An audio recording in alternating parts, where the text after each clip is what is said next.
It's good. Right. Okay. Well, welcome to another edition of Crapper, classic rock and prog albums discussion. What is it? Discussion review show. Um, and or the three Ronnies, as we were dubbed this week by Mark Bennett, friend of the show, Mark Bennett. Shout out to Mark Bennett if he's listening. He probably won't be, but.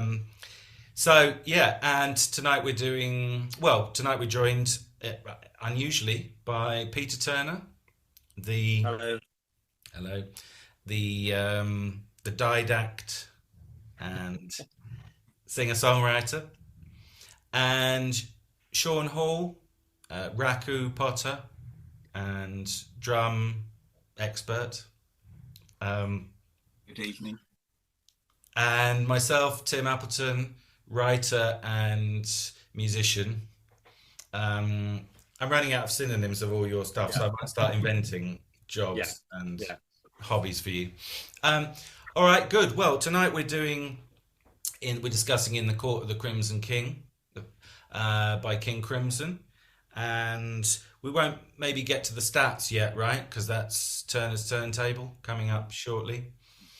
I thought we could maybe begin by discussing, as usual, the band itself. We don't have to spend too long on this, but sort of have a. What are your comments on King Crimson as a band? How do you see them?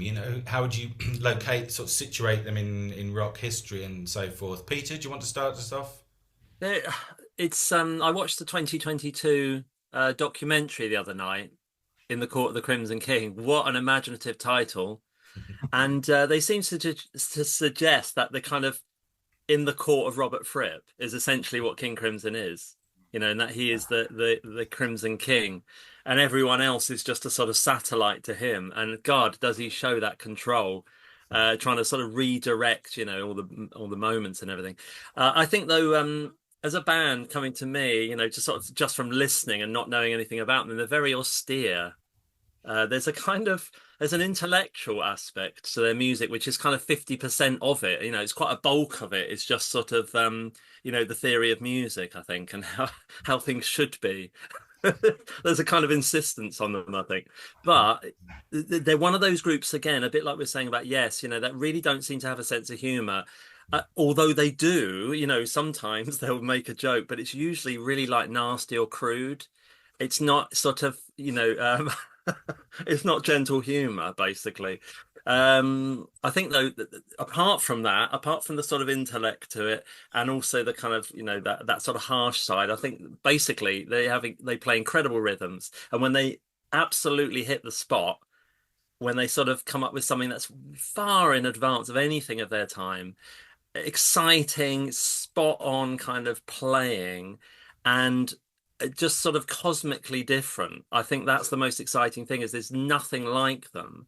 And they are a rock band essentially in the end, aren't they? So, there just aren't many groups like this. And I think if you can just tap into what it is they're doing, you're in for a treat, basically. Great. Sean, what are your thoughts on King Crimson? Yeah, I mean, for me, they're sort of a band at the sort of the fag end of the 60s after like 1968 and all the sort of year of revolution and everything. And I kind of think that, they're a product of their times, really. Personally, I mean, if I can give a shout out to Steve at this point, he he Hi, was Steve. telling me the other day that he was aware of King Crimson at school, and he was lent the album by I think by a friend's brother, actually a bit convoluted, but he really liked them. And then I think we got In the Court of the Crimson King again, probably one of our car boot sale purchases, and I mean I really liked it.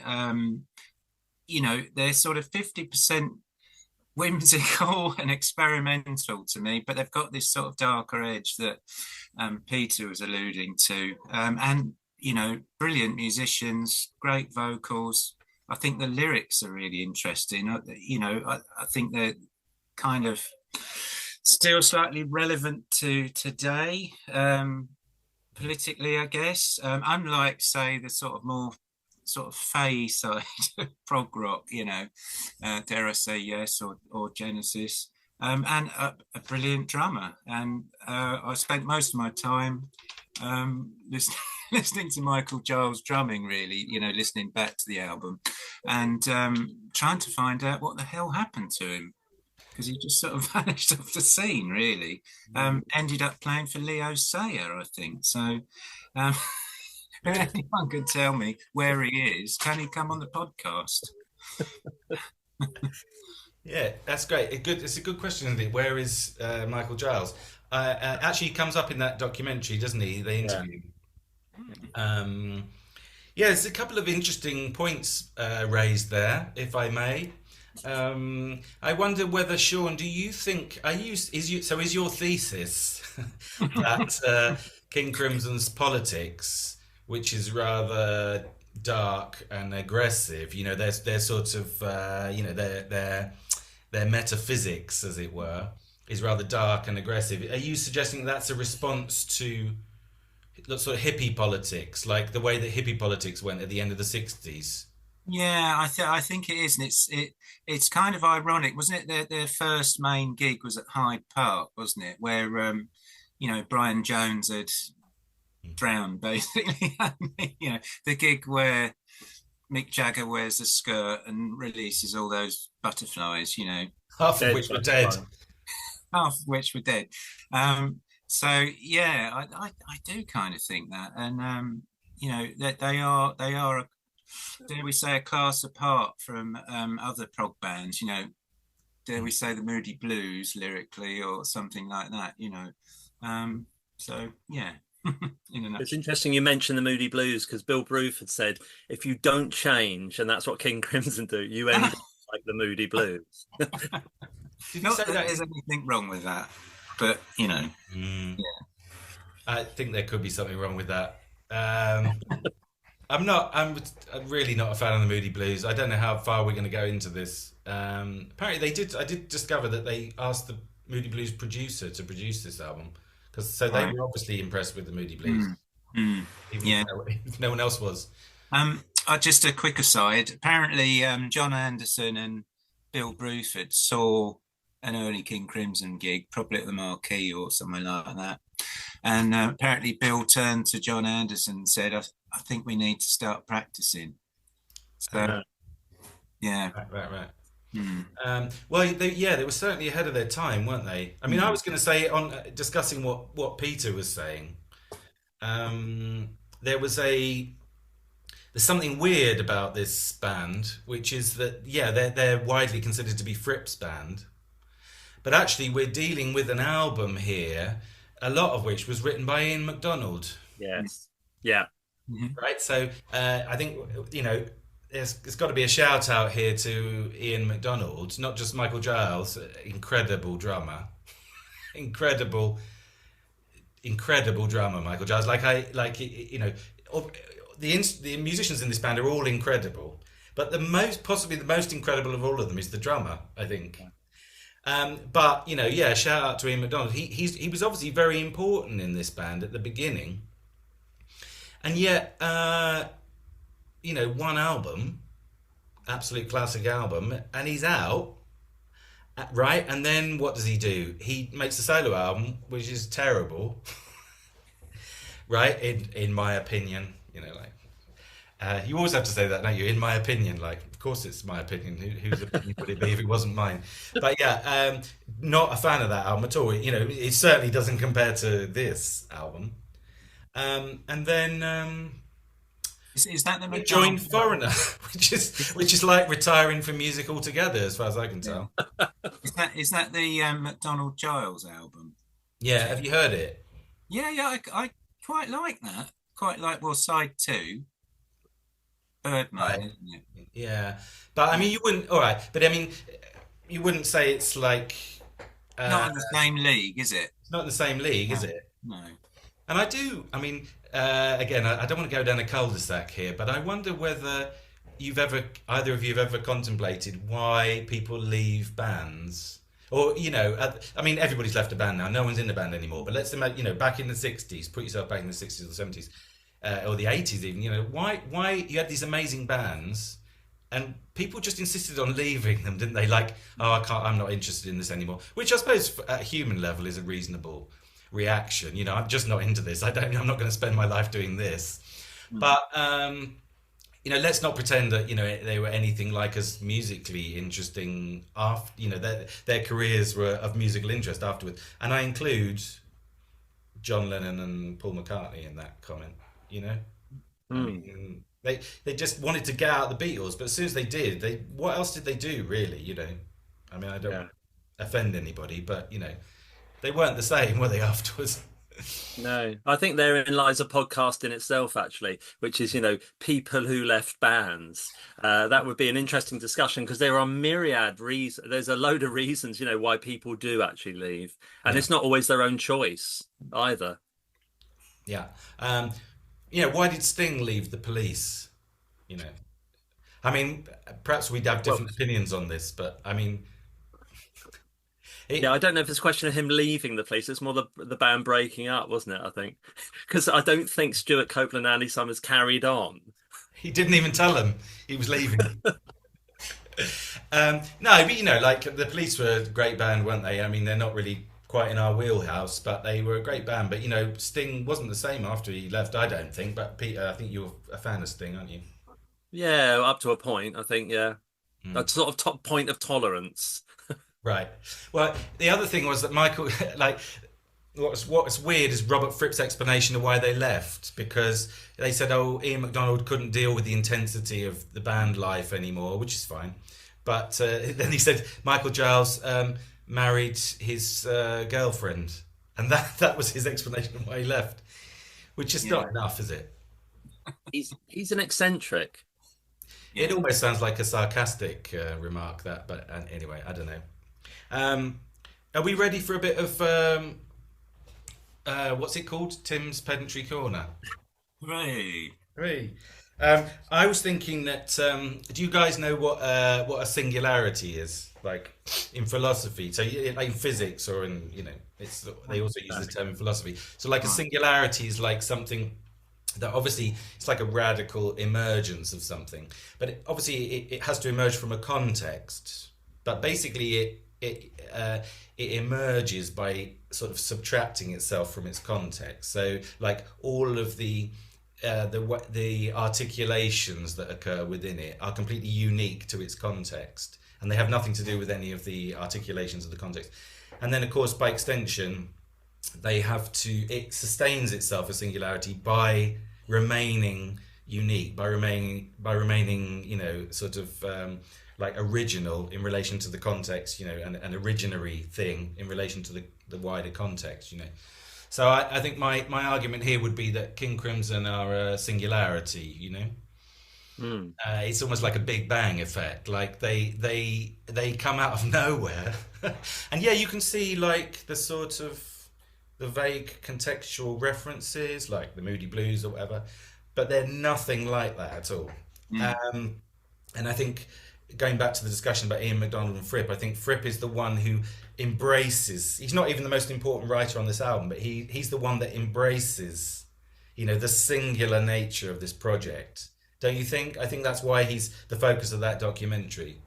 Yeah, I think in a way it's one of the problems I have possibly with them is that they are a standalone band, aren't they? And there doesn't seem to be any context for it. And we're all a bit like this, aren't we? We sort of see the lineage of things, and how things grow and change. And I just think it just dropped out of nowhere. Yeah. And that's it's frustrating in a sense, that, isn't it? There's no way of putting them into a box, actually. Not on this first album, anyway. Well, that's right. But it's like, it's like any sort of... like anything can be described as a singularity, even in like the art world, Shaun, like it's got you just can't work out where it's come from, and even the people who are involved in it can't really work out what they've done, but they have to try and stay faithful to it and to try to keep developing it. And I think that's really what Fripp did, even like involving other writers and things, but he was always like the sort of the guardian, of the project, as it were. Um, Mm. Now, this perhaps takes us, I would say, to the album, because I think that this album is inseparable from King Crimson itself, isn't it? Not just because of the title, in the Court of King by King Crimson, but this is really, if they are completely, original King Crimson, which I think they are, partly because of, like as Sean was saying, the year when this all started. Um, this really is the first sort of progressive rock masterpiece, isn't it? This album, and therefore, by extension, King Crimson is like the first properly progressive rock band, I would say. Would you agree with that? Yeah, I think so. I mean, yeah, the only other band you can possibly say again is the Moody Blues, but I don't think that's in terms of using a mellotron. But Mm. no, I think it's definitely King Crimson, as you say. I think though the Moody Blues really are an extension of the 60s, 67 scene, aren't they? Really, which Yeah, yeah. Days of Future Past and those kind of concept albums are nothing more than a set of pop songs set to a theme. Really, this is I mean, in the Court of the Crimson King isn't a concept album as far as I can work out. But the writing is a completely different kettle of fish. Hmm. That's right. It's not a concept album, is it? No. It's Um, partly because it's leftovers. Half of it's leftovers from projects before King Crimson anyway. It's not entirely new. It's not conceived as a whole. yeah. I would say that I think it's like a perfect album, though. For me, this is an example of a perfect album, which you don't get that much in rock music. I mean, perfect albums are few and far between. I would say this is one of them. Maybe we can sort of come back to that. Mm. But I think even though it's not a concept album, it's completely programmatically solid. I would say, it works from beginning to end. The Mm. question of whether it's a concept album is a really interesting one, because I don't think it is a concept album. I think you're right, but it might as well be. Like, it could almost have been. The conception is almost seems total or complete, right? Hmm. Um, I think that. Do you want to go to Turner's Turntable? Well, did we want to talk about how we feel about the album generally? Yeah, okay. I mean, I've said my piece. Sean, what do you think of this album? You're a fan of this album? I am. Do they're a little bit harder personally.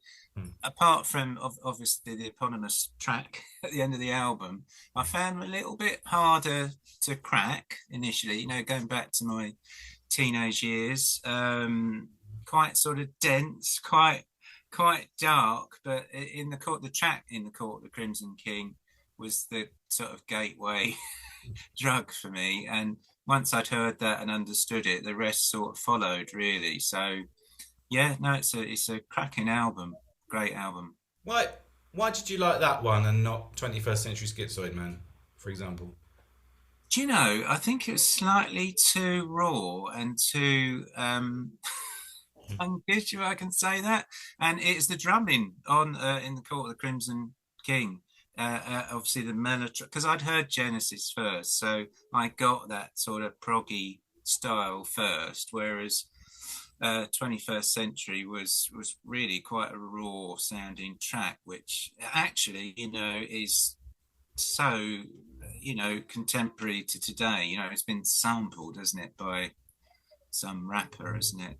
Don't know who. Some rap. Kanye West. Kanye West, Oh, yeah. that's him. Yeah, yeah. Yeah.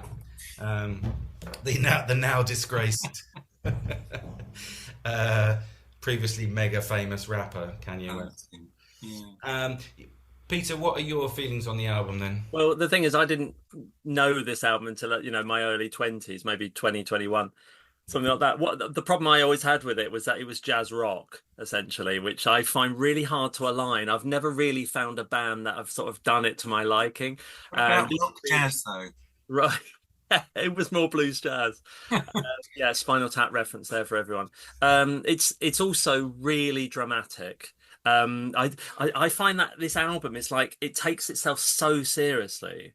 You know, it's like I've come up with this term actually because of the mellotron. I say it's melodramatic. That's like the mellotron gives it that dramatic feel, and it really wants you to know, doesn't it, that it's happening. You know, come on, feel it, guys. It's really set in its time, though. You know, lyrically, and there's some beautiful lyrics on this album, but it's very much set in its time. I think Greg Lake is kind of, for this album anyway, is the kind of it's what makes it bearable for the general listener, I think, because he is someone who brings in the warmth. You don't get it anywhere else, I don't think, except the production is like gorgeous, and some of the sound, the drum sounds and stuff are fantastic. But I think it's a much harder listen without him. In terms of the title, I wonder whether it's to do with Satan. Actually, I'm sure Well, we'll get on to that later. It was the first time I saw the word including, using the word including in a title. So we have this sort of song, and then we say including, and then we have the second one, oh, including. And I sometimes think it's an overplay a little bit, because I think it's clever, because no one had ever done this, had they? Including, oh, this other bit, you know, including, but they keep saying including. So I think it kills it off a bit. But otherwise, it is a really singular album. I think you're absolutely right, and it's great. I only have a few grumbles about it, really, but otherwise, yeah, it's a fab album. It's not one I play a lot, but it is a fab album. By the way, I didn't realise we were doing neologisms now. I mean, you're opening a dangerous door there. Yeah, I mean, it's there is a reason why they did that including thing, isn't there? I mean, it's quite well known. I don't know whether you know it, but they did it for financial reasons. Oh, because they had to include. They got paid per track, and they realised if they only got 5 tracks, they got less money, less royalties. Right. So they just had to invent these stupid subtitles that they didn't even think were that important. And later on, Fripp said you can just ignore them. But yeah, I think I think this is fusion, isn't it? This is fusion music, and this is customarily where we mention the Mahavishnu Orchestra. Right. we just mention them. We don't say anything about them because none of us have ever heard them. But yeah, it's sort of I've put fusion. You said, what did you say? Jazz rock. I mean, I've put jazz rock, pop, classical. I would say rock jazz. Rock jazz. Okay, yeah. Jazzical. Yeah. Classic jazz. Because there's some pop in there and some classicals. Yeah, well. definitely. I wonder actually whether the sort of classical influence. This has just occurred to me now. Actually, it comes from Greg Lake a bit. Yeah. The bits he's writing are sort of slightly classical sounding in the same way as the stuff he did with ELP later on was a bit. And with ELP, you always think classical music, right? Keith Emerson, but actually maybe that Greg Lake was sort of into it as well, and maybe it's not an accident that he was. Yeah. He wrote some of those bits, you know. All right, very good. Stats, Pete. Well, Turner's Turntable this time comes courtesy of Wikipedia. Where would we be without this encyclopedia of the internet? Now, we're talking about the 10th of October 1969 here. It was released. Now, I've got here Atlantic and Ireland, actually. I think it was released on Ireland, but it's Atlantic, maybe the parent company. There, but I'm sure we'll be told if I'm wrong. Took about a month to record in July and August, which is pretty quick actually for an album like that, isn't it? There's quite a lot of overlaying here, but I reckon they were spot on and ready to go. Wessex Studios, which you don't really hear about as much nowadays, I suppose, in London. It has a subtitle, this album, An Observation by King Crimson. And actually, if you look on the side of the record, it actually says it, a sort of small remark afterwards, which again gives it that kind of, sort of, it's a step back, isn't it? Like, this is how things are, you know, this is what we've noticed. Let's document this now. It's one of the most earliest and most influential prog rock albums, we've said. Jazz, classical and symphonic music is how Wikipedia describe it. It got to number 5 in the UK album charts, and in the US it got to number 28. So I think in retrospect it's probably more popular than it was at the time, maybe. Still pretty good at number 5. Rolling Stone, this is interesting because this goes back to our last podcast, which is Rolling Stone ranked it as number 2 on the Rolling Stones list of 50 greatest prog albums, and it was just behind the number 1, which you can imagine is Dark Side of the Moon by Pink Floyd. Also, there was a critical sort of criticism of it at the time. I say criticism, music critics at the time. But what's his name? What's the Welsh guy's name? I don't know. Terry Griffiths? Chris Welsh. Oh, Chris Welsh. Chris Welsh wasn't there to do this, so this is really good. What they said was basically the reviews said, yeah, great, it's different, but it doesn't capture the live performance. Basically, there's quite a few critics said it just doesn't capture that. But it projects this kind of darker and edgier brand of post-psychedelic rock, which I don't think they would have said at the time. Interesting fact, Pete Townsend said it was an uncanny masterpiece. Pete Townsend was a bit of a fan of it. And of course, this came out the same year as Tommy, I believe. Kanye West was the one we were talking about earlier, which is he sampled 21st Century Schizoid Man, but only the chorus line, the title track line, on his song Power, but had absolutely no permission to do it. Now, in this day and age, you'd think, wouldn't you? I mean, it'd have people that sort that out, but apparently had no permission, so the case was settled in court. It looks like... you imagine Robert Fripp, witnessed. I think that's it for Turner's Turntable. Very good. Yeah, you froze up there for a second, Peter. So I think we have to just imagine what your final joke was. Yeah. I love the way you quote Rolling Stone as if any of us have ever read Rolling Stone or paid attention to. Because of course, Wikipedia love Rolling Stone. Well, of course, we're not Americans. No. So that would be why. Yeah. By the way, that just a couple of things. That subtitle. That's one of the things that makes you think it's sort of a concept album, right? But it isn't. So they're sort of wrong-footing you there. The other thing I was going to say is that I thought that probably a lot of this album was sort of played live in the studio. That's how they managed to do it so fast. So the complaint that they're not capturing I mean, people always say things like that, don't they? They're not properly capturing their live sound. It's like, well, why would that be of any relevance to anybody? I mean, unless you can actually physically see them live, you need a record, don't you? It's the sort of thing that critics say that's completely meaningless. And also I think that a lot of it probably was recorded live, and to me it sounds pretty live. I mean, it's got a kind of live feel, this album. It's very atmospheric, isn't it? You feel like you're in the room with them. Well, some parts be a lot of fun with it being in the room with them, but some parts of it you could only have recorded live anyway, I think. And that on the first track, especially, I think there's an example of that. Yeah, which we're going to get to now, right? All right, good. Well, no, sorry. First, Hall's Gallery. Hooray! I can actually. Oh, wow! Awesome. It's a later reissue, but there you go. That's the front cover, as I'm sure you all know. I don't know. Okay. So it's this sort of very, very anxious looking face, painted by a chap called Barry Godber. I'm going to hide behind it. Is that okay?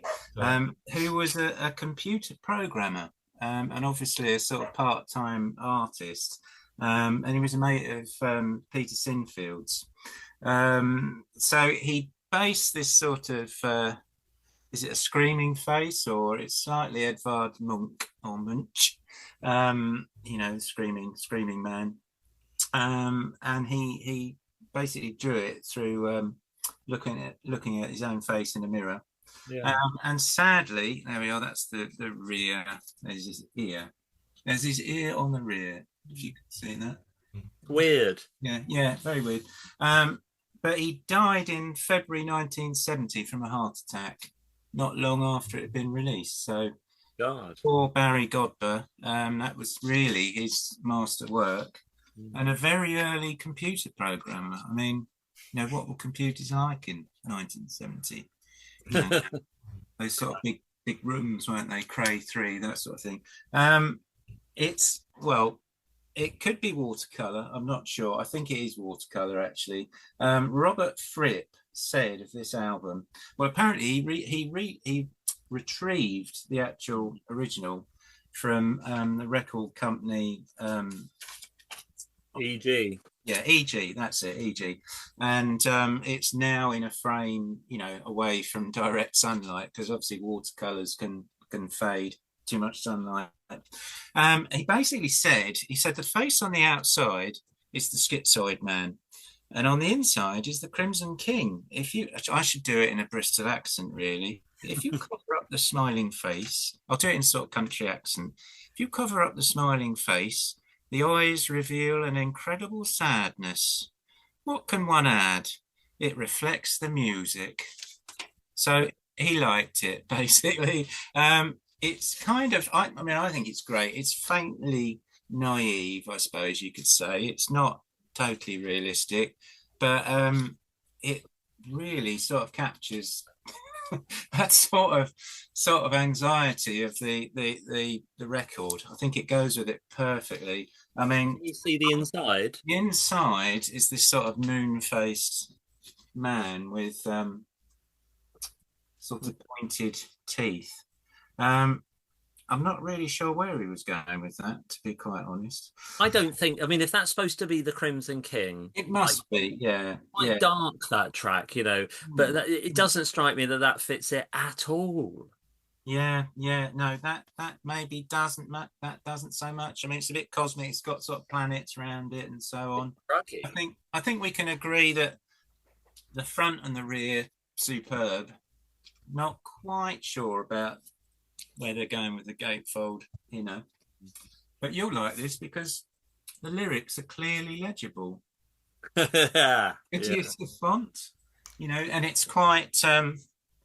There we go. It's quite an adult sort of font, isn't it? It's not sort of airy fairy, is it, or Tolkien-esque in any way. It's just totally legible. So there you go, Barry Godber, R.I.P. That was your claim to fame. Right. The lyrics on the second album are almost impossible to read because they're in silver, whereas that, at least you can read it. They're in white. Yeah. Yeah, good. Shaun, I'm going to ask you to knock out a jingle for your impressions, I think, for the podcast version of this. I can't really do a Bristolian accent. I need to work on it. It's sort of West Country, isn't it? Yeah.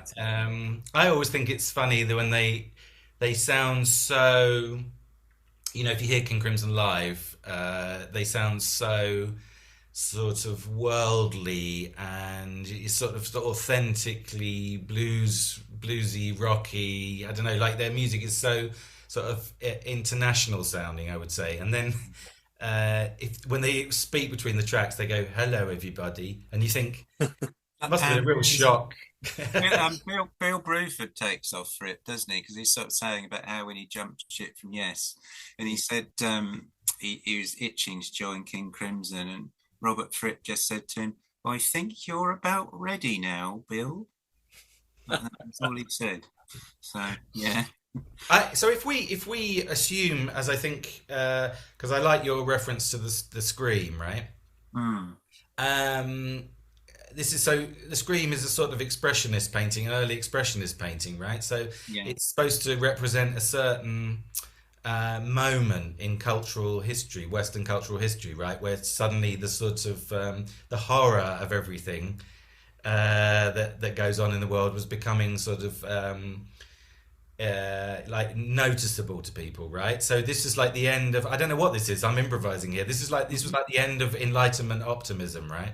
It gets all the Enlightenment optimism gets curtailed at this point. So are you saying that there's a sort of connection here with the with this cover, like this is, again, like the end of the hippie dream sort of thing? I think you're right. Yeah, I mean, that hadn't actually occurred to me, but now you say it, I think definitely, it's like the Scream for the post-hippie age, And also, you think of Ray Charles, Ray Davis. I'm a 20th century man, but I don't want to be one. It always reminds me of that as well. Yeah, absolutely. I mean, it's. So do you like this cover, you guys? I mean,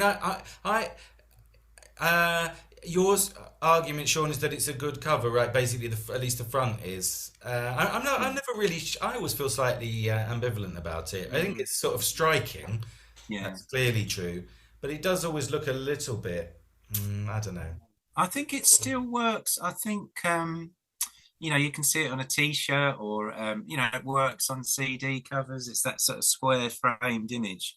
I Yeah. mean, it's a little bit naive. Actually, it looks a bit like Bill Bruford, I always think, But anyway, The yeah. thing is, I think it's like I feel ambivalent as well, Tim, about it. I think what it is, there's the CD version. I think it's trying too hard. Essentially, it's like, let's do something really striking. Really, this is going to make them, quake in their boots. It's like, do it, and it's too much. I think actually. I mean, I don't know if I think the album does reflect this, because there's a lot of downbeat stuff on this album. So I think in a way this does actually reflect it. But I always feel like it's like it's too garish to actually have an impact. Too obvious, perhaps. Yeah, it's a bit obvious. Yeah. Yeah. You could sort of say it's a little bit sixth form. You can say it's sixth form art project. Yeah. That's right. Like, it's almost like, the concept's interesting, but like someone's just worked this up with some felt tips or something. You think, I asked my mate to do this. What do you think? Yeah. Is he an artist? No, he's a computer programmer. Yeah, my mate Barry Godber. Yeah, it's I think curiously enough, Peter Giles, Michael Giles's brother, left King Crimson to become a computer programmer. He was on the bass, wasn't he? And Giles and Fripp. Yeah. Yes. Who were the precursor to this band. Nothing like them at all. No. So maybe Barry Godber gave him, linked him up, hooked him up with the job. Yeah, before he had a heart attack. Probably overworked. So everybody who formerly worked for King Crimson ended up working as computer programmers. All right, good. Well, let's go to the songs, right? And we've got that sort of front cover image of as you said, it's supposed to be the 21st century Schizoid Man. So let's do that song first. We've got 5 songs to go through. Okay, so starting with the first one, 21st Century Schizoid Man. Peter, do you want to start us off on this? What are your feelings about this song? 21st Century Schizoid Man starts with like a Victorian engine noise. I can never see that as anything that's not sort of 1850 or something. Go on. Music concrete. Sure. Yeah. When I make reference to that. Hey, little buzzer. Yeah. Well done. I always think it just sounds a bit out of time. Like, that's not 1969. I think the thing is with this song is that for most people, this is like King Crimson, isn't it? It's like they shot themselves in the foot almost retrospectively. You sort of think this is the song everyone knows because they all know that chorus line. How annoying is that when you have a masterpiece of writing in the middle of this track? I'm not a great fan of the verse and chorus. It's not something I love. It does use that E7 flat 9 chord, which is often called the Purple Haze chord, which was kind of the thing at the time. I think Eric Clapton used it quite a lot as well. The verse and chorus are well known. They're like that front cover, aren't they? They're the kind of badge of this band, and the Kanye West thing as well. But I think the including mirrors thing is the thing that really counts here. The mirrors part, which is just it's incredible. I mean, it's the playing on it is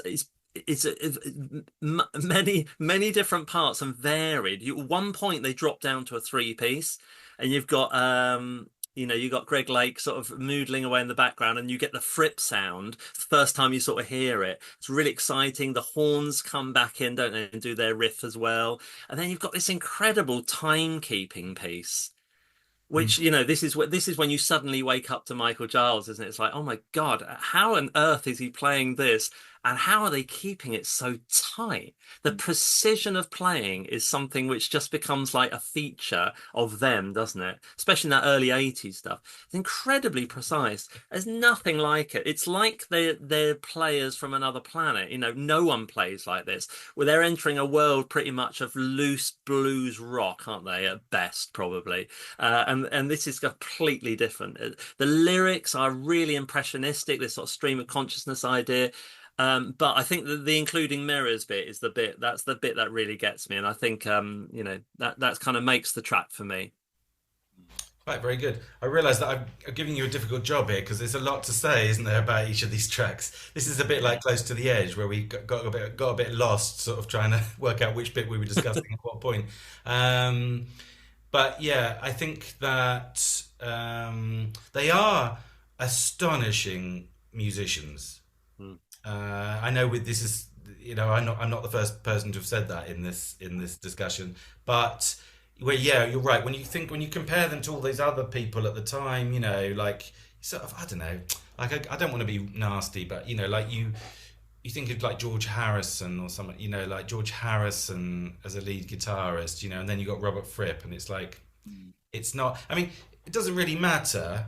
George Harrison could be more expressive than Robert Fripp, but just that technical difference, the precision of Fripp, and yeah, the whole band, of course, because they're all playing together on those unison bits, which are incredibly fast.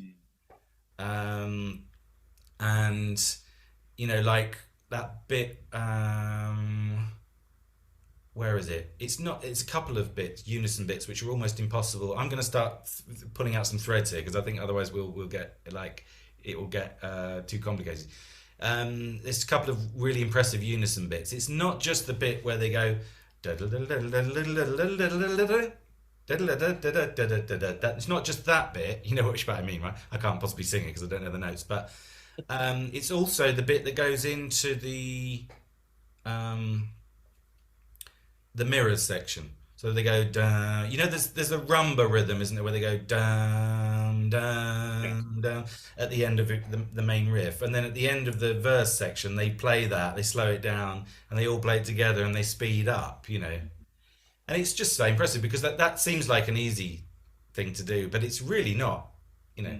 I think they would have been let down by live equipment, to be honest, because they're the kind of band who need, when they play now, the setup for them is so perfect. You imagine back then the PAs were awful, the amps wouldn't have been mic'd properly. They would have sounded great, just playing live in a studio, I'm sure, but live probably didn't come across as well. But this is why it's essential, isn't it? You understand them through, their records, isn't it? Back then. Sean, do you want to give us one or two comments on this track? I was just I wish I'd written, going back to what you guys were saying about the precision with which they play. I'd written down here, and I wish I could remember who Damore said it. This track was described as claw hammer brutality with surgical precision. So you can see it in this track. I think, to be honest, when I was a kid, I probably struggled with this track because it was the most noisy, the most punky. But as I've got older, I've come to appreciate it, and it's it is a perfect opener. It's this kind of just comes out of nowhere. It's a barnstorming opener, and I think lyrically as well. Going back to the idea that I think this track's probably, echoes with today. Okay, it's corny to say, but looking at some of the conflicts that are going on in the world, and I mean, maybe that's part of it. It's got some sort of, reference point. Yeah, but only in that chorus line. Because there isn't a chorus to this song, is it? Yeah. But that is the chorus. I think that some of it is, but it's a bit vague. It's kind of stabbing in the dark at ideas, but I don't think they're necessarily saying it. They're trying to say something, but I don't know if it's coming across. Peter Sinfield said it was an anti-Vietnam track, didn't he? I think that's where because it is he's got that heavy. It's quite heavy lyrics, isn't it? If I quote a bit of it, it says blood-racked barbed wire, politician's funeral pyre, innocents raped with napalm fire. Well, that's obviously a reference to Vietnam. Yeah, I mean, maybe that's why I wasn't so keen on it when I was younger. I just thought, oh God, this is a bit bloody heavy. Do you know what I mean? And stuck it on in the Court of the Crimson King with its lovely mellotron. Robert Fripp apparently, when they played this live, now I forget where, he said, he said he was going to dedicate the song to Vice President Spiro Agnew, and he said, an American personality we all know and love dearly. So there you go. Slightly sarcastic. So that would have been. So that would have been Nixon, right? Yeah, that was his. I think that was his vice, wasn't it? His vice vice president. Oh, I see. So he was talking about Spiro Agnew. When yeah. Oh, right, great. Can I just say, I love the fact that Sean's got a dancing unicorn behind him. I'm hoping you're going to see some bubble lamp action, but it's not quite on yet. So yeah. Has it not been on long enough? No, it needs to warm up. The perennial problem with love. A difficult song to dance to, I always think, this one. But have you put the lava lamp there because we're discussing King? I thought, it just, be a nice effect, glowing. We've already established that, this is sort of post-hippie stuff. In fact, on that topic, I wonder whether you think this is an early heavy metal track, and that's why you don't like it, Sean. Well, could be. It's quite an angry track, I'm not saying I don't like it. I appreciate it a lot more, but perhaps my younger self was like, oh, God, yeah. Could be. I don't think it is. You don't think it is? No, it doesn't have any of those signs, does it, of... You're just talking about the vocal sound, really, and the stabs of that distorted guitar, but that's just built up out of that kind of acid rock thing, isn't it? That's got nothing to do with heavy metal. I don't think so. We're going to get into the realms of was Helter Skelter heavy metal now, aren't we? Yeah. Well, I just think, I know what you mean. A lot of these genealogies are completely meaningless, but I think that, you could almost imagine, Iron Maiden or Metallica playing this song very comfortably, couldn't you? Yeah, but they wouldn't suit them. Right. Yeah. Right. Apparently, the outro was inspired by Duke Ellington. So, which bit? The outro. Yeah. But that's the verse. Do you mean the crazy bit? Yeah. Yeah, we'll get on to that, I think, on Moonchild then. I wanted to talk a bit about freeform improv. Right, okay, yeah. Because, that is true. That ending is a jazz reference, I suppose. It sounds completely chaotic, and then what? There's a false ending, isn't there, where they sort of seem to stop and then start again. I actually remember I discovered this album when I was young, since we're doing autobiographies.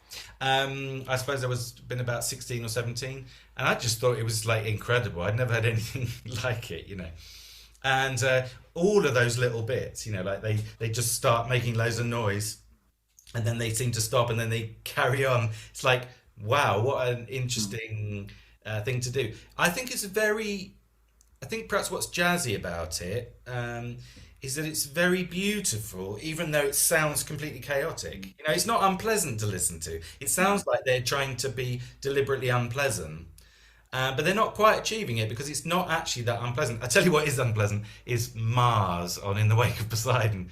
That is unpleasant. It's like, oh God, really, could you not just do I don't know, anything other than this? Yeah. But I think on the subject of, I've got a few notes here on the subject of the lyrics. I really have no idea what the title means at all. 21st Century Schizoid Man. It's very technical, isn't it, to call it schizoid? I think that's a weird thing. Like, why would they choose the word schizoid? I think this is an example of how something's happened that none of them are really sure about what it is. This is what I was talking about singularity, because you can imagine Peter Sinfield. Apparently, Peter Sinfield sits down, does the lights, and writes the word. And so they're coming up with a riff and a tune, and then he says, right, I've got some ideas for some lyrics. I always think it's weird when the lyricist is not the same as the songwriter. That there's no. It can happen, but there's no sort of what's the nature of the relationship between those two elements? I don't understand it. And why would he use the word schizoid? It's an extremely technical term from psychiatry, you know. Um, he's not presumably saying it in the sense of schizophrenic, right? Which is Well, what? yeah. It's just a vernacular term for mad, isn't it? Mm. Do you think? But Yeah. I would say the vernacular term for mad at that time would have been schizophrenic, which obviously wouldn't have scanned. Right. But like schizoid is a much more specific thing, I think, and I just wonder where they got that word from. Where you know, what were they reading? You know, Sounded good, I guess. late 19th century.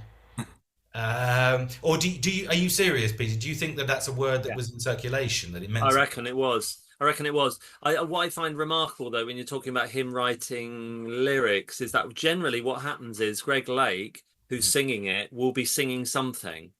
You know, you can't just sing blah blah blah. So he'll be singing something anyway. I find it hard to believe Sinfield completely comes up with the words.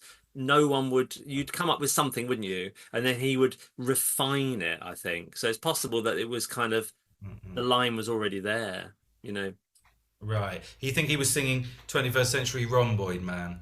Yeah, I Godber suppose. man. Yeah, and Simple said that. I think I'd come up with something about. Yeah. I was going to say something about the opening riff. Well, first of all, I do think the music concrete works. Just going through the track a bit, like music concrete works. I think you need something there, don't you? It's weird. They can't just go into that opening riff. They've got to have something, some sort of intro. Not because it would be shocking to go into the riff, because it just wouldn't work aesthetically. You need some sort of, and so what they do is they just put some sound in there, which I think is sort of ominous sounding. You know, a bit ominous, a bit mysterious, and I think that sets you up for the sort of darkness of the song and maybe the darkness of the album a little bit as well. Yeah, It seems to be this song is futuristic specifically, isn't it? yeah.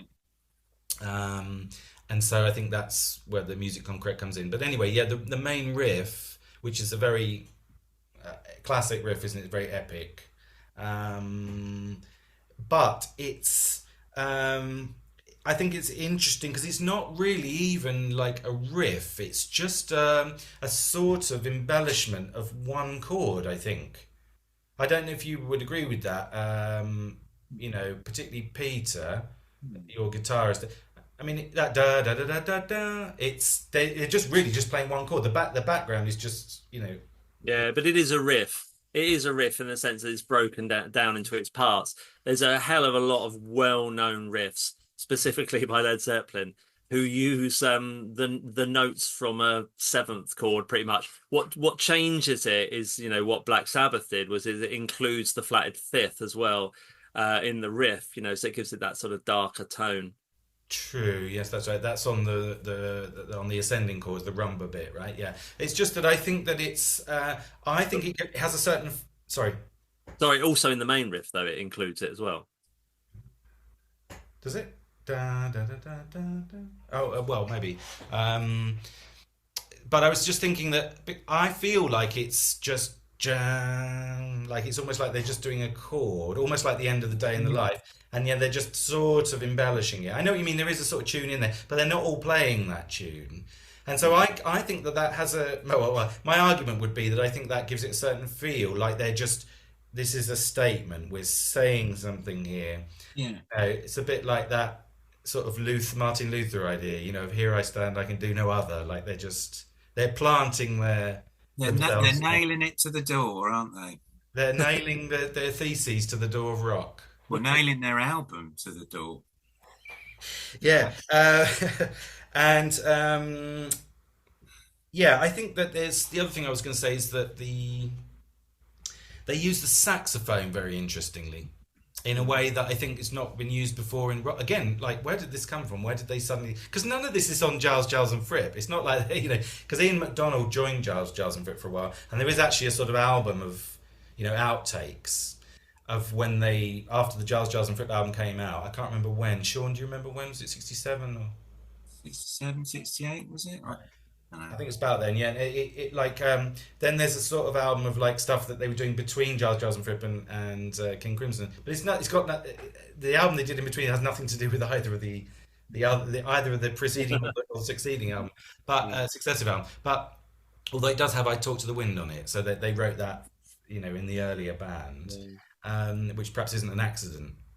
Maybe we'll come back to that. But yeah, so he just suddenly starts doing this sort of screaming sax playing, even sort of like out of tune at one point, and I think that's sort of that represents the anxiety of the 21st century schizoid man, I suppose, doesn't it? The man of the future who's basically going mental, and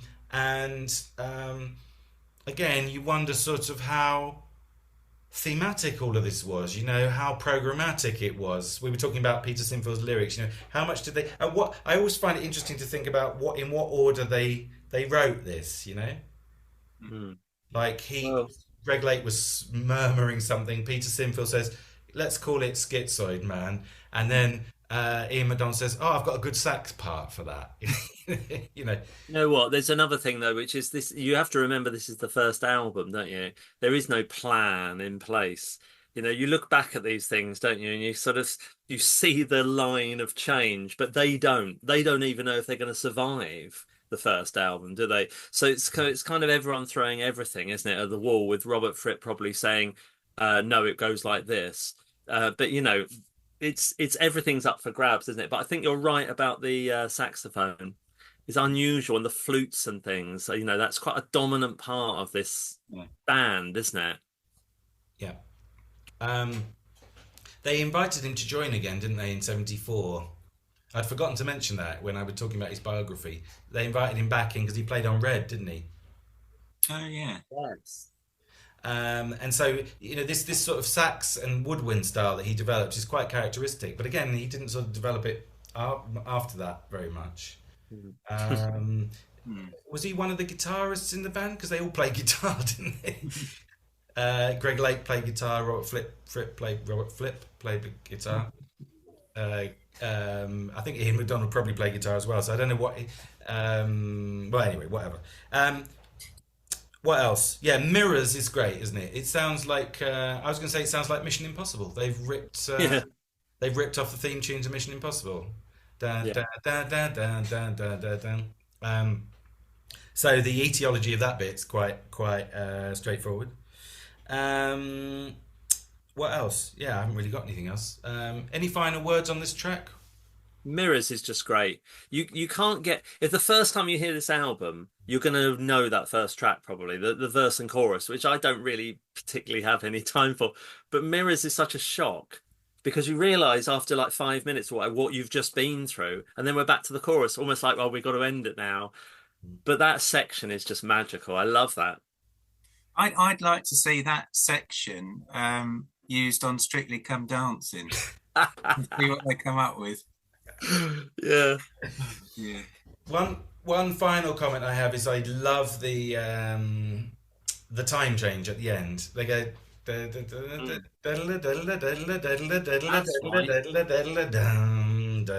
Yes, that's a clever bit of writing, isn't it? Yeah, that's great. That's where I think it goes more classical, really. Like they're seeing sort of like it sort of goes as a diagonal time change. It's clever. All right, good. Well, I've already mentioned I Talk to the Wind. Shall we have a look at it?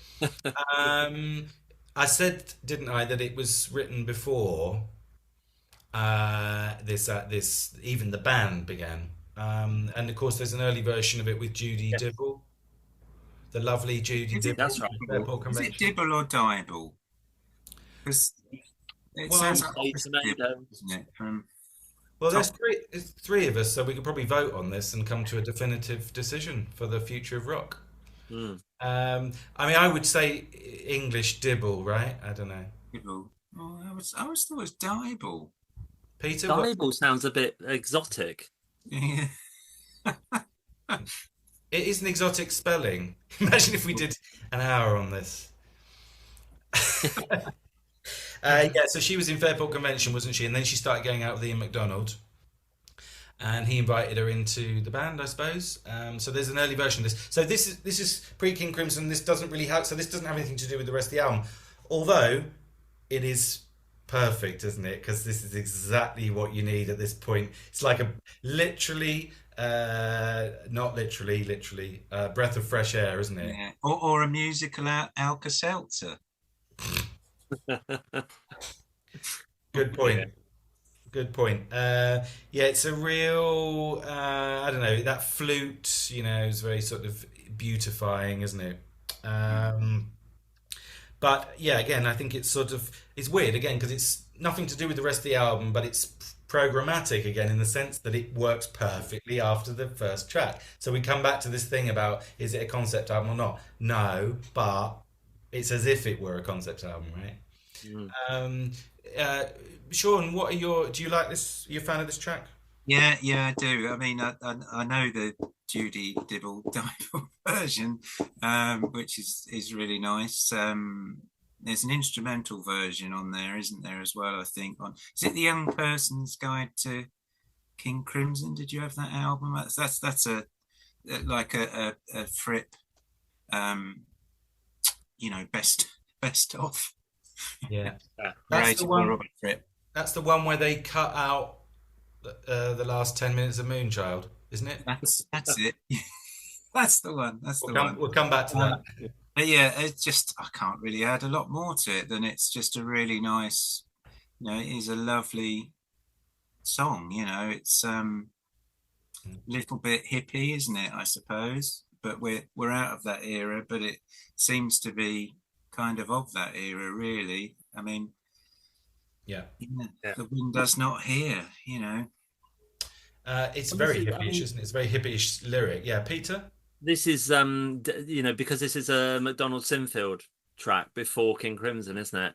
And they've sort of inserted it in. It is perfectly positioned, but it does bear out the schizoid thing, doesn't it, about this album, which is this could not be more removed from the first track. It's like, what the hell are this band? You've got here, a verse and chorus, haven't you? And a verse and chorus. That's basically it, with a little bit of noodling around in between. Utter change of feel, no middle eight like you'd expect maybe in a song like this as well. I love the sentiment of the lyrics as well, this sort of idea of talking to the wind. Life is so stressful, it's like I don't bother with all that. I just speak into the wind, and everything's fine. But it's not, because the wind does not hear and cannot hear. So it has this strange sort of, it's like it's reaching for something better, but actually the reality is it's like there's an admission, isn't there, at the end of the chorus, which is it makes absolutely no difference. And that's a kind of, again, I think it's almost like they cannot get rid of this darkness. It doesn't matter how Yeah. light and airy. And there's an interesting double meaning as well, which I've never understood, which is the late man. Now it said the straight man, which was, a common word for, suit, I suppose, at the time. Said the straight man to the late man. To me, that meant the dead man. And I do wonder whether this track is about talking to someone who's become part of the ether, and maybe I'm digging too deep here, but to talk to the late man would be like talking to someone who died. I love the song, by the way. I do love the song. Yeah. Right. I mean, I think the lyrics are. I have to be careful here, but I think that I'm not a huge fan of Peter Sinfield's lyrics. I think that they work, which I think is probably about the best that you can, the most that you can hope for generally for rock and pop lyrics. That they're not a problem. Yeah. Because some bands have lyrics that are so bad. Like I don't know, sort of Oasis, some Oasis songs. I like Oasis, but like some of the lyrics are so bad that it's almost distracting. Yeah, and it works the other way as well, doesn't it? Which is, a bad song can actually be almost resurrected by good lyrics, or something simple and straightforward can be absolutely elevated by a great line. So I think it works that way. That's why people like bloody what's his name, Nick Drake. Cave. I was going to say Nick Cave. Who's the best Nick? Who's the best Nick? Cave. Coming on the next episode. That's why, I mean, going back to, Peter Sinfield ended up writing for Bucks Fizz, didn't he? He did. Yes. Do you remember Land of Make Believe? Yeah. Do you remember that? Yeah, it makes you want to, doesn't it? Really? Yes. Kill thyself. Yeah, it's I mean, probably short on money by that point, I would think. Yeah, yeah. Yeah. Not I at mean, my point, was it? you got to eat, haven't you? Yeah. Apparently. I mean, yeah, so I think his lyrics work, but I don't think they're necessarily all that interesting. I think they're a bit functional, and I think that the thing is with this one, I think there's probably like a bit of a disconnect between the chorus and the verse. I mean, you imagine again. I sort of try to put myself in their. I end up putting myself in their position. Like I think they might have come up with the idea for the chorus before the verses, and the verses are a bit meandering. I think. Like I don't really think what is this about really. But again, it doesn't really matter because it all kind of works in context. But I don't know. I think they're slightly sort of inconsequential. The lyrics, I suppose Yeah. that's the word. Yeah. I think it's got quite interesting chords. This track. I don't know what you think, Peter. You're the chord man. Meister. Can you hear us, Peter? You mean I talk to the wind? Do we talk? Yeah. Sorry, it keeps freezing the screen. So, yeah, I talk to yeah, kind of. It's that sort of jazzy thing, isn't it? Where they're taking, guitarists or writers try and do this, don't they? They take those block chords and they try and alter them slightly, which gives it just a slightly different feel. And I think it's got that jazzy kind of feel to it, isn't it? Lovely sound of the drums on here as well. Those toms. I don't know where he got that sound from, but it appears and appears on this album. It's just gorgeous. Those sort of light tom sounds are just fantastic. Beautifully reserved, the drumming on this, I think. I'm starting to get concerned that every time your screen freezes, Peter, every time Sean touches fiddles with his lava lamp. They're wired into the same plug socket. Yeah. Yeah, I mean, maybe this would be. I mean, it sounds like we've sort of exhausted. I've already turned to the page in my notes that says Epitaph. So it sounds like we've kind of exhausted this one. I don't know whether you want to take a minute here. If we want to take a minute to discuss Michael Giles' drumming. Sean, what would you say about it? Because it is beautiful his drumming on this, as it is on all the completely original. Again, a one-off, singular. I mean, I don't know what kind of drumming this even is. What do you think, Sean? Yeah. Well, I think he's he's got to be a jazz drummer basically because he's got such a sort of lightness of touch. But he's I mean, all across the album, and he's the sort of drummer that Michael Giles drum fills could be an essay in itself. He kind of plays these fills that seem to come out of nowhere, and you don't quite know how they're going to end. Yeah. But he does, he just comes in. He had a twin bass drum kit as well, which makes sense, I think, because he seems to have a really good sort of bass drum foot. I suppose they were kind of in vogue then, weren't they? Sort of Ginger Bakery type era. But he's just a fantastic drummer. I mean, I think it's slightly reminiscent. I think Bruford, early sort of Bill Bruford playing, sort of references him a little bit. There's a sort of similarity, I think, between their playing styles. But yeah, no, I mean, he's just incredible. I mean, his drum breaks kind of have a sort of latent. There's a sort of an energy, a pent-up energy, if I can describe it. It's trying to get it out, and then it sort of flows into this amazing drum break, And I mean, it's Neil Peart loved him, Bill Bruford liked him, so he's got a lot of fans, not just people like me. But it's just what the hell happened to him, basically.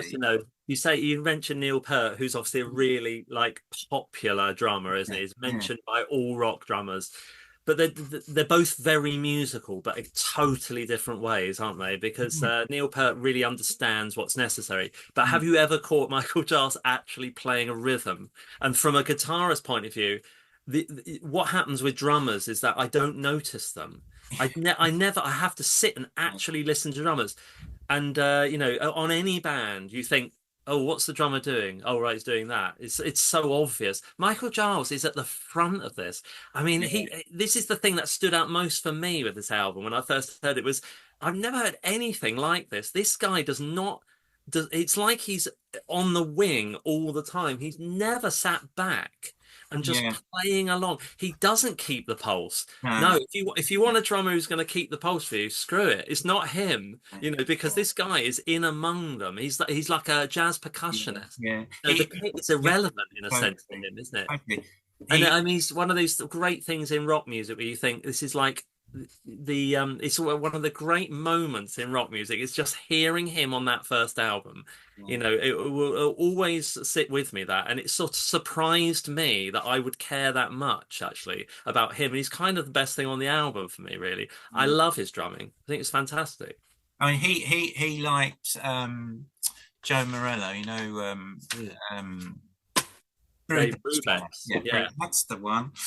He liked him. And yeah, he's like a jazz percussionist, isn't he? I think Bill Bruford said of himself that he doesn't like doing drum solos because he's always soloing. It's like going back to he can't, sticking to the rhythm. They're not those sort of drummers, are Yeah. they? But I don't know. I mean, that's what makes it so interesting to listen to. It's not Oh, artistic. Yeah. all four, is it? No. Status quo. Well, yeah, this is the thing, and it's so original because it's like you wouldn't like you think they what's he doing? I mean, he doesn't, but it makes at the same time it makes perfect sense. I mean, it's not like it's not like what's he doing? Like what the hell is Keith Moon doing? Because when Keith Moon's playing the drums, it's like what the hell is he doing? What is Keith Not in a Moon's good different, way. though. Keith Moon is a bloke who sat behind a drum kit and had a go. And to be honest, I'm just any Who fans out there, I'm sorry, but he's just like us. Sean aside, he's just a guy who had a go. Michael Giles is not a guy who's just having a go at playing drums. He's an artist of drums. It's a completely different thing. And and why did he never do anything again? I mean, it's the in a sense it's the King Crimson curse, isn't it? Well, I drew a little picture of Michael Giles, actually. I don't know if I was bored the other day. But it looks more like John Bonham with a hangover, actually. But he apparently during the 70s he got a lot of session work. So I mean, I referenced he played for Leo Sayer. But did he then become a computer programmer? he played for B.J. Cole, whoever he was, Kenny Young, Anthony Phillips. That was on the sides album. Steve probably would. If we can give a shout out to Steve, he's probably got that. Probably Like Steve. worn a t-shirt. Jackson Heights, and his big claim to fame, he toured with Neil Sedaka and with Andy Summers on guitar. So he 85, because I've made some stats about him. 85, he collaborated with Jamie Muir, sorry, not Muir. Jamie Muir, who had just come back from a monastery in Tibet. So they did an album apparently.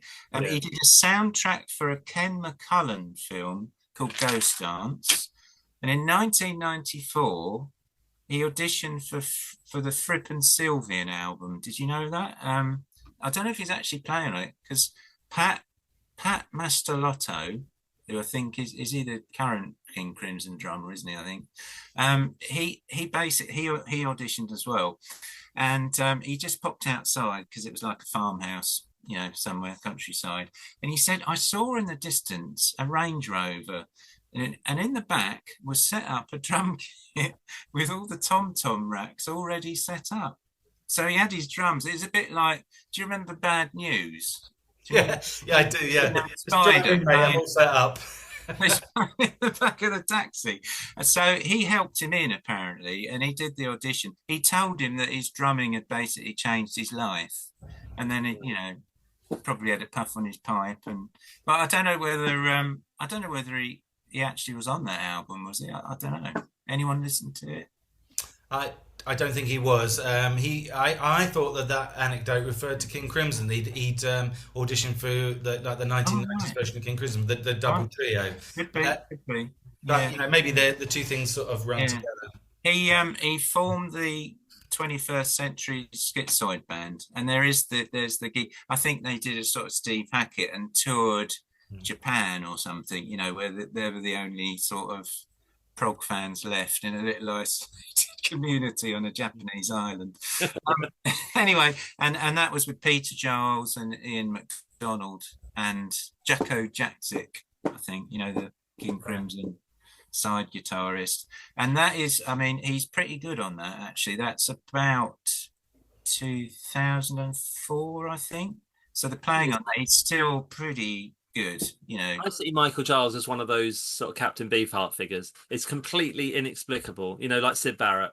He just does something, but it's not important to him. He does it and he just walks off into the woods, and that's the last you see of him. It's that kind of thing. I cannot believe he did session work with those acts, because I don't know why they would choose him. I mean, but anyway, I just think he's a one-off, isn't he? Yeah, I mean, he obviously could play, straight, if you know what I mean. He could obviously do that. So, and he just doing it for the money, I guess. I mean, you got, as Tim said, you got to eat, haven't you? I mean, I do find myself worrying about, it's stupid, but I find myself worrying about this is my petit bourgeois mentality. I find myself worrying about their bank balances. How did they get through? There's no money in having been the drummer in King Crimson for 1 hour. No. By the way, we've got to move on, but just one thing. They find drummers afterwards, King Crimson, that kind of ape Michael Giles' style and actually do quite a good job of it, I think. The guy on Lizard, is it Andy McCulloch? Is that his name? And then yes, yeah, it's very convincing Michael Giles type drumming. Yeah. And I suppose jazzy, really. I suppose that's what it is. Really. It's Ian jazz Wallace, drumming. Ian Wallace as well. And Ian Wallace, yeah. Jazzy. That's right. Yeah. So he obviously, they were trying to sort of step in his, walk in his footsteps, or whatever the phrase is. Yeah. Let's move on to Epitaph, shall we? 'Cause otherwise, we're never going to finish. Fine. Now that we've done This Is Your Life, Michael Giles. So this one is sort of the most moody bluesish one. Is that right? Because of the mellotron. Yeah. But it's about 1 billion times better than the Moody Blues. Classical type melody I've written here. Big epic chord changes. Gothic tone and mood. Wind instruments in the middle sound orchestral. It's very portentous, this track. Sad, negative, portentous, It sounds like you're giving feedback to Greg Lake after his performance. That's right. I felt very depressed after listening to you. Again, so it's sort of like you're going from one mood to another, and this one has its place again, almost again. So it's like almost seems programmatic. I don't know if this is another. I mean, the chorus lyrics, "Confusion will be my epitaph." And then what has They're crap, aren't they? That's a crap line. I mean, imagine that. Confusion will be my epitaph, and then you go to Greg Lake's grave, who, God bless him, has passed, and you see on there, "Here lies Greg, he was confused." It's a really weak idea. It's laid on his history, and they're going to be a bit confused. Bit confusing, isn't it? Silly. Yeah. I was going to say it's just so they're so miserable, the lyrics. Confusion as I call a cracked and broken path. Is that right? If we make it, we'll all sit back and laugh. But I fear tomorrow we'll be crying or whatever. Yeah. I mean, it doesn't get more gothic. Sixth form poetry. Sixth form poetry. Yeah. What for Sean? What do you like? Do you like this track? Well, it's a bit heavy, isn't it? I do like it musically, but it's a little bit of a downer, this track, isn't it? Obviously, Epitaph is quite funereal, which obviously, it's meant to be. Yeah, Greg. Now I've got a quote from Greg Lake here. The great Greg Lake. It's basically a song about looking with confusion upon a world gone mad. Yeah. King Crimson had a strange ability to write about the future in a prophetic way. The messages in this song, which this song contains, are even more relevant to today. But he was probably writing about when he was going on Jim Davidson's Generation Game, wasn't he? Yeah, or despair. writing the lyrics to Love Beach. Yeah. I don't know. Yeah, I mean, it's again, this is another, like the first track. This is a futuristic track, I think, isn't it? Or do you think it's just another sort of anti-Vietnam thing? It's supposed to be a dystopian view of the Cold War, according to Ian MacDonald. Oh, right. Okay. So, yeah, it references nuclear destruction. Will no one lay the laurel leaf, i.e., there'll be nobody around to claim the victory, kind of thing. We'll be dead. I think it's interesting that this song, how one line can turn everything, because I don't think actually the melody for the verse is particularly interesting. It mirrors Court of the Crimson King really oddly, this, because I think when you get to the last track you think, hang on, have I already heard this track? They're a pair, those songs, I think, but we'll talk about that in a bit. But it's that line, confusion will be my epitaph. It's like only Greg Lake could have written that, because that is so him. And it's not just him singing it, but he really knows how to come up with a lovely lilting melody. And that for me actually makes the whole song. Every time he breaks into that, he's like, it's like, Carl Wilson kind of angelic kind of feel to it. I love that. The mellotron really comes into its own on this track, doesn't it? Because you haven't really heard it yet. And this is big, it's the melodramatic thing I was talking about earlier. It's really over the top here. But Greg Lake, again, kind of for most people, is the savior of this song, isn't he? Because he's got that lovely voice, basically. And I think that's what makes this track work. And that opening line of the chorus is just gorgeous. And sometimes that's enough for it to work, I think. I wonder why they used mellotron.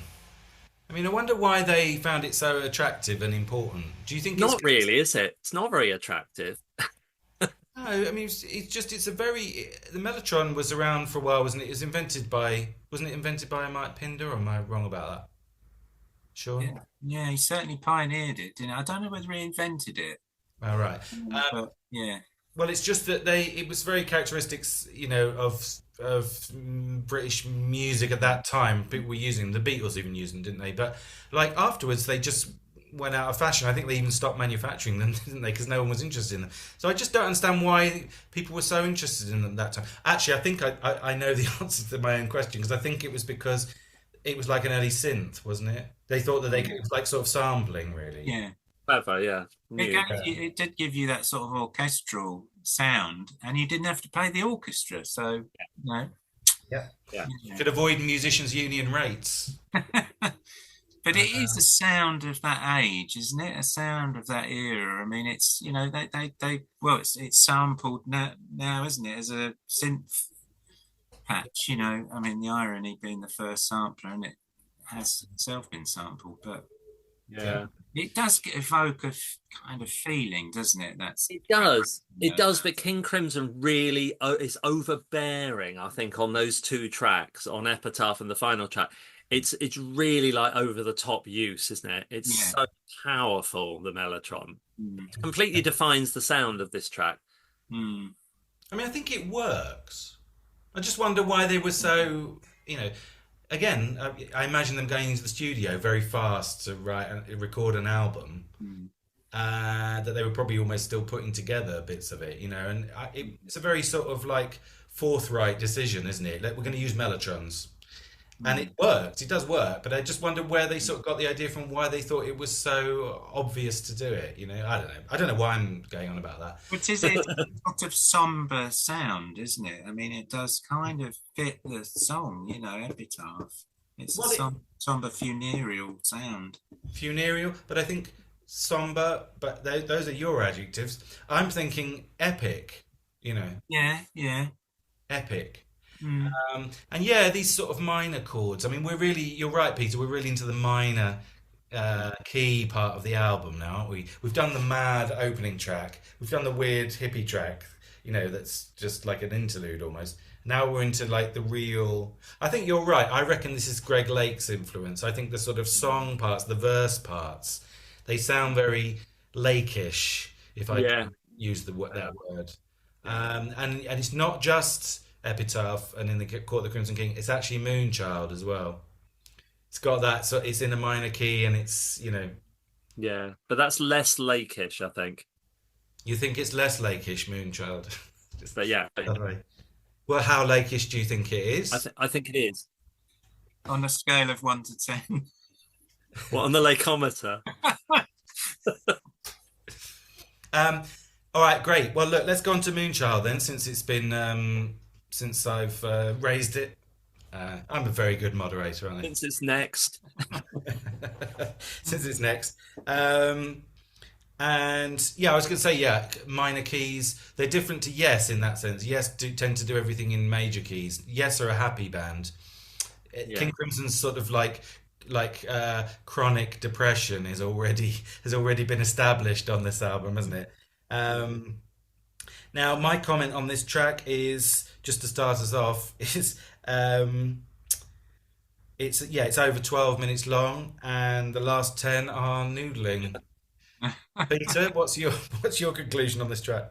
The thing is Moonchild, in a way, is the signifier of how well this band do things. Because I think, you can get through the first side, and I mean, even when it's on a CD, you still think of it like that, don't you? Moonchild is like the opener, and you're right, it's 10 minutes. I did actually look this up.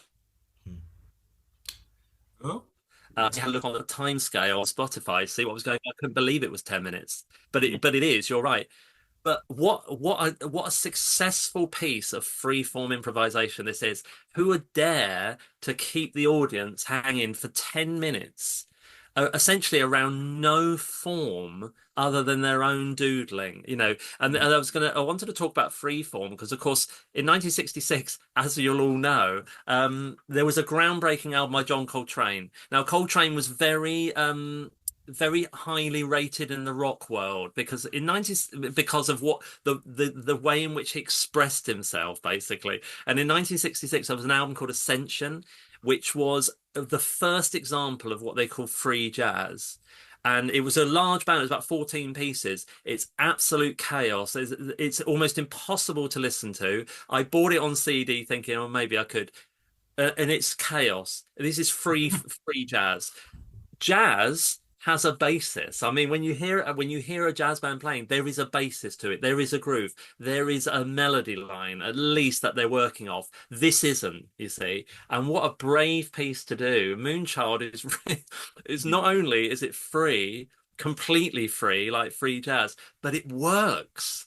It actually works. And you're right. I think, Tim, it's this thing about the program of the album is at this point you can do this. I think you can. It's really ambitious. Cream did it, Hendrix did it. They did these long jams, but they're all built around an actual structure. People knew what a jam was. People used to sit around listening to bands for hours, didn't they? Just playing, but not like this. This is a completely different thing. I absolutely love Moonchild. I love the verse. I love the sentiment of it. I think there's poetry. I really think the lyrics are really good on this, actually. It's a beautiful little melody, but they get away with that improv, and that is really the signifier on this album of where the band are going, I think. Yeah, I totally agree. I think it works. It's funny. I'm not normally into these kind of like extended jams, but I think this one works certainly in the context of the album. You're right. Again, slightly hippie-ish lyrics this time. So in that sense, we are going back to "I Talk to the Wind." But yeah, it's got a sort of structure. The jam. I wrote it down.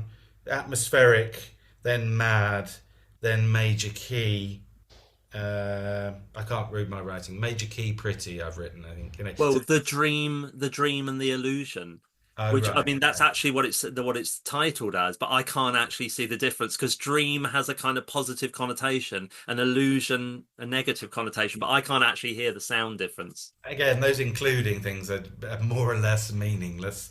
But yeah, I think you're right. It does work. Yeah. Sean, do you Yeah. find yourself fast forwarding this track? Or? I mean, obviously love the initial track, the Moonchild. It's very sort of dreamy track, isn't it? Very hippie, sort of lighter song. But yeah, it's described as a space jam, the improvisation, isn't it? And it kind of I find it slightly unsettling, I suppose. And it reminds me a little bit of the music in 2001, A Space Oddity, for some reason, in my head. You know, when they find the obelisk on one of Jupiter's moons, don't they? And it's that sort of weird, it reminds me of that chanting music. I don't know why. Yeah, it's like soundtrack. It's like a soundtrack. So it slightly scares me.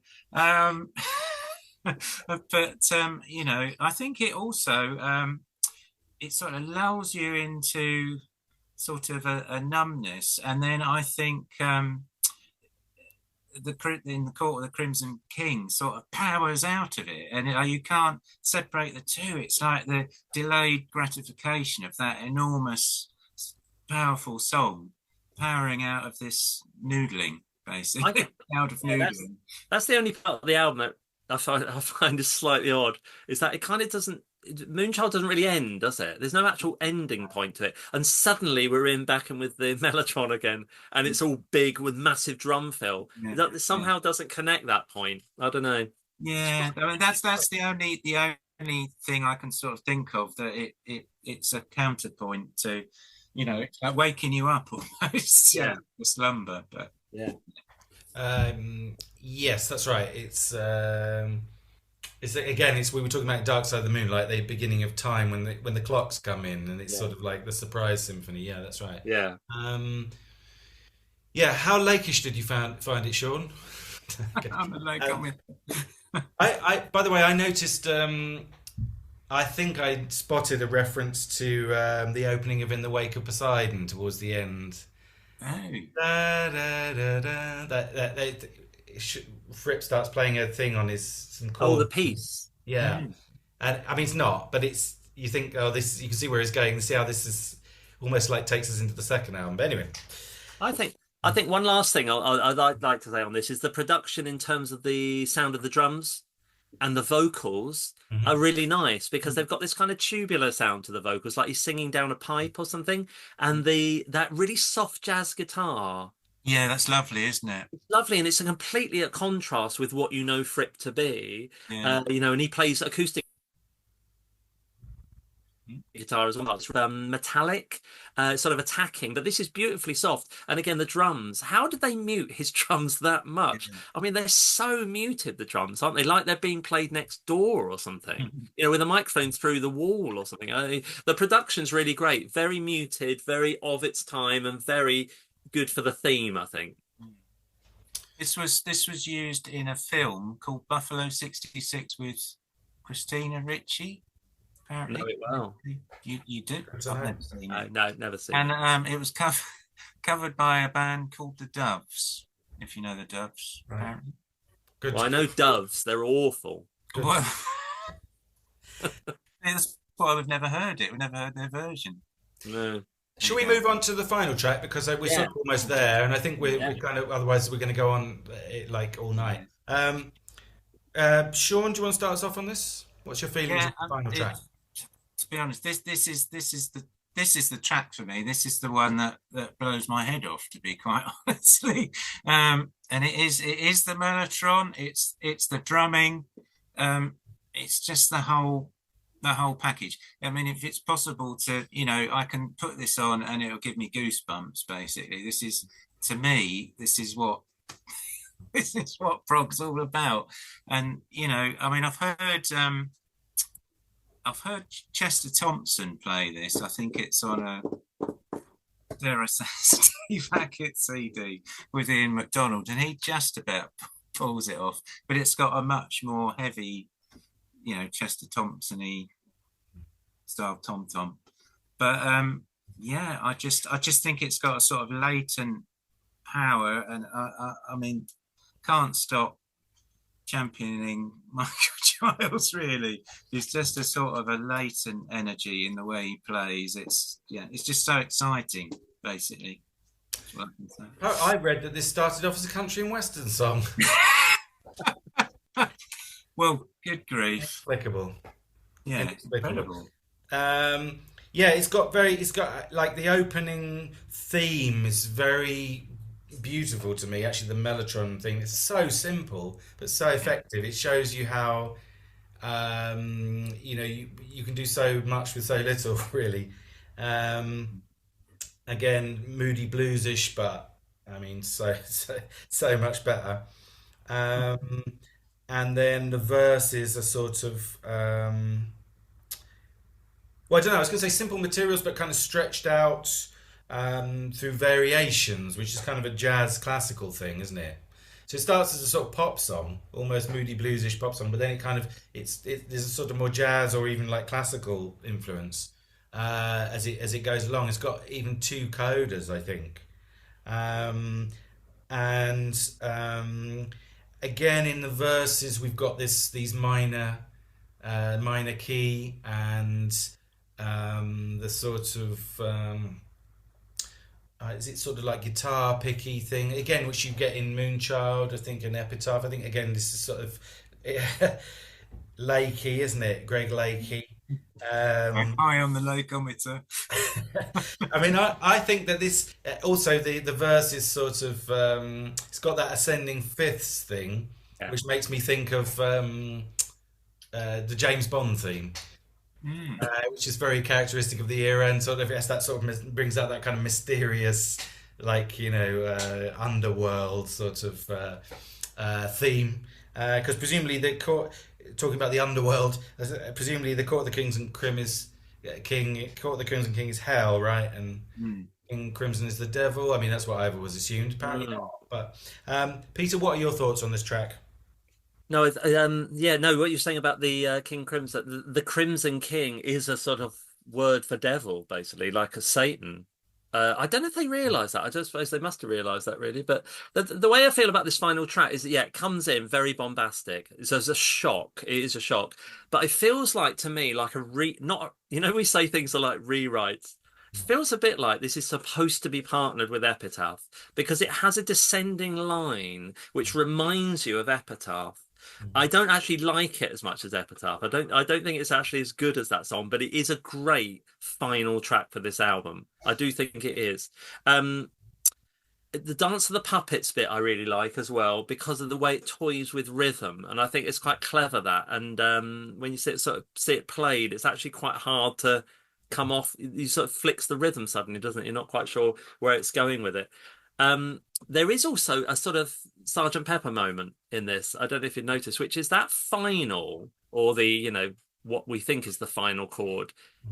It's a big clang of chords, and it just fades and fades, and it makes me think it's just like the end of Day in the Life, and then suddenly it comes back in again, doesn't it? Because you've got the puppets on that bit, and then it builds up again with a massive drum fill from Michael Giles.